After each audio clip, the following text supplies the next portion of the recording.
Non, je m'en sors très bien, moi, j'ai beaucoup de chance.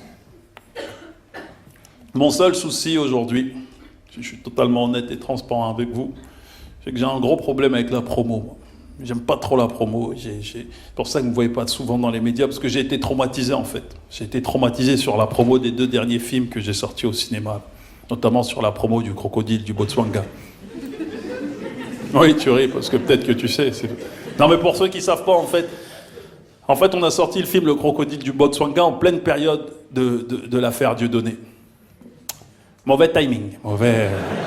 Non, c'était horrible, parce que je sentais qu'à toutes les promos que je faisais, les journalistes en face n'en avaient rien à branler du film. Ils voulaient juste parler de la polémique. Et ils étaient techniques en plus. Ils étaient là, oui, Thomas, le crocodile, oui. Oui, facochère, oui, tu vas aller loin, oui. Super. Oh, Thomas, on aimerait quand même revenir à la polémique du moment, hein. C'est quand même l'affaire Dieudonné, hein. Et Thomas, on est bien d'accord, de toute façon, avant de commencer quoi que ce soit, évidemment, tu condamnes Dieudonné.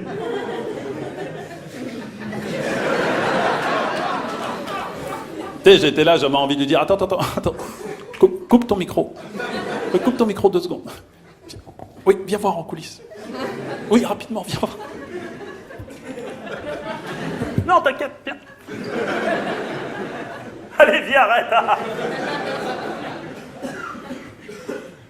Mais t'es complètement inconscient ou quoi, là-haut? Tu es fou? Tu es conscient que 80% de mon public aime aussi Dieudonné?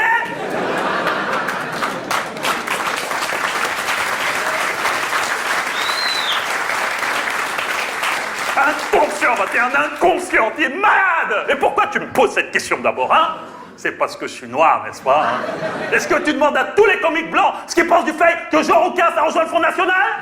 Non! Ah si, Thomas, j'avais demandé. Ta gueule! Je suis du Cameroun, moi, tu sais pas de quoi je suis capable, hein?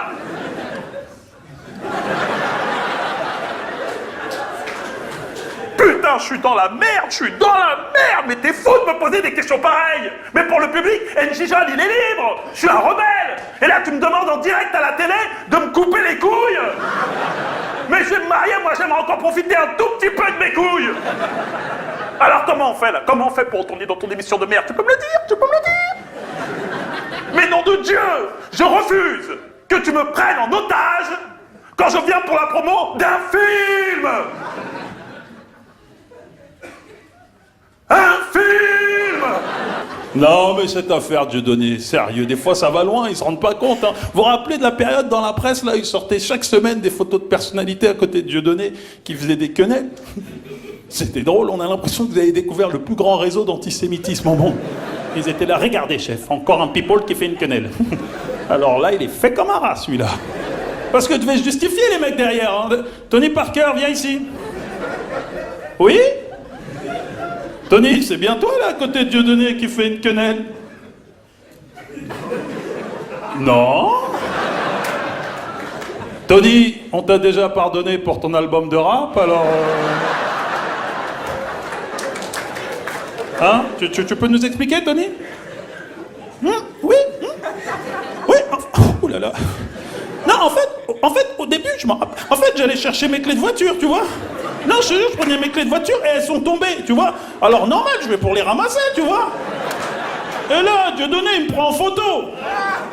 Tony, te fous pas de notre gueule, tu as fait une quenelle. Oui. Mais s'il vous plaît, me faites pas de mal, j'ai des gros contrats, moi, avec des grosses marques, avec Renault, des huiles essentielles, j'ai des cartons plein ma voiture. Si vous voulez, je vous en... Calme-toi, Tony, calme-toi. Tony! Est-ce que tu condamnes Dieudonné? Ah oui. Ah oui, il est antisémite, il est tout. Ebola, c'est lui Ebola, voilà. Merci Tony, allez file, merci. Et si vous voulez des cartons d'huile, dégage, d'accord.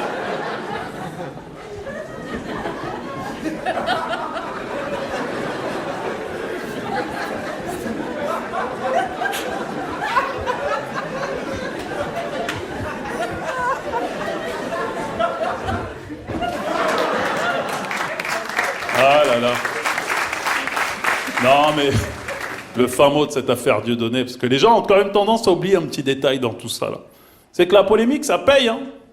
Eh oui, la polémique, quelle qu'elle soit d'ailleurs, parce qu'au moment où je parle, Dieudonné fait une tournée des Zéniths, mon pote, à guichet complet. 5000 places tous les soirs, complet, à 50 € la place. 50 € la place. Et je vous adore, hein.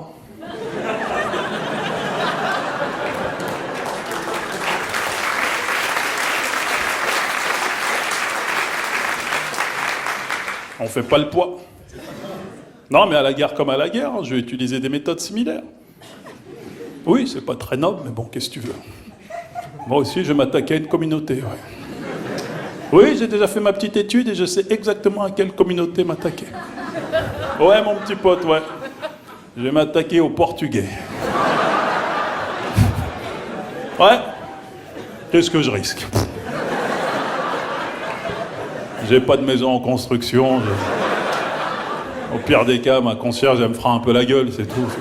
Vraiment dégueulasse de... Oh, bon, écoute. On va apprendre le français, toi, pour commencer. Emmène mon courrier avec des taches de morue, ça va. Non, j'ai pas de chance en promo, je vous jure, j'ai pas de chance. C'est comme l'été dernier, la rebelote. Je sors mon premier film en tant que réalisateur. Un moment important, quand même, dans ma vie. C'était Fast Life. Je vais faire la promo comme un con dans un journal télévisé. Quelle erreur, quelle erreur. Mais j'étais flatté en même temps, je vais pas vous mentir. C'était France 3, National, tu vois, j'étais content. J'ai mis ma petite chemise, là. J'ai été vendre mon film, mais comme un menteur. Ouh. Oh, du gros mytho de haut niveau, hein, je le dis.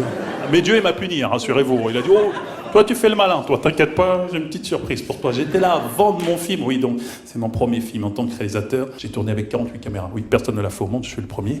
Et oui, je voulais vraiment des caméras très fines, très près de mes comédiens pour avoir une intimité, pas quelque chose de manichéen, si vous voulez. Vraiment quelque chose de très souple qui permettait d'avoir une ouverture fluide dans les rapports de l'eau de Javel et des... Voilà. C'est le journaliste en face, c'était là, oui. Oui, oui, bravo Thomas pour Fat Life et... Non, Fast Life, oui, oui, bravo pour Life. Ouais. Thomas, on aimerait quand même revenir à l'actualité du moment, hein, une actualité très douloureuse, hein, chaque jour, des images de plus en plus horribles nous arrivent, et Thomas, nous aimerions connaître, ici, ce soir et tout de suite, votre position sur le conflit israélo-palestinien.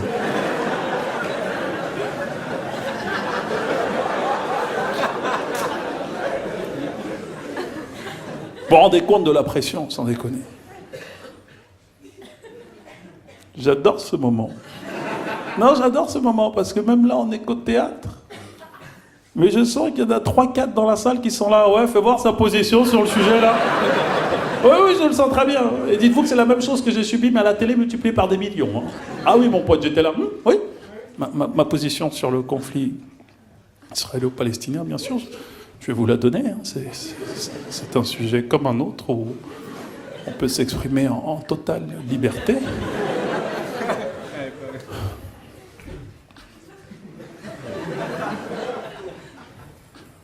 C'est triste. C'est tout ce que je pouvais dire. C'est pas des conneries, c'est tout ce que je pouvais dire. J'avais à peine 10 secondes pour répondre. Tu crois que j'avais développé quoi? Que dalle. Et j'aurais eu le malheur, j'ai bien dit le malheur, de commencer une phrase du genre « je pense objectivement que l'État d'Israël, même le présentateur en face, hors caméra, m'aurait fait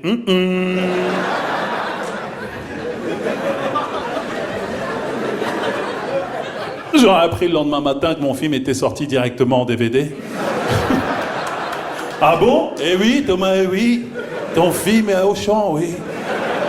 Au rayon DVD, entre les films de Van Damme et Chuck Norris.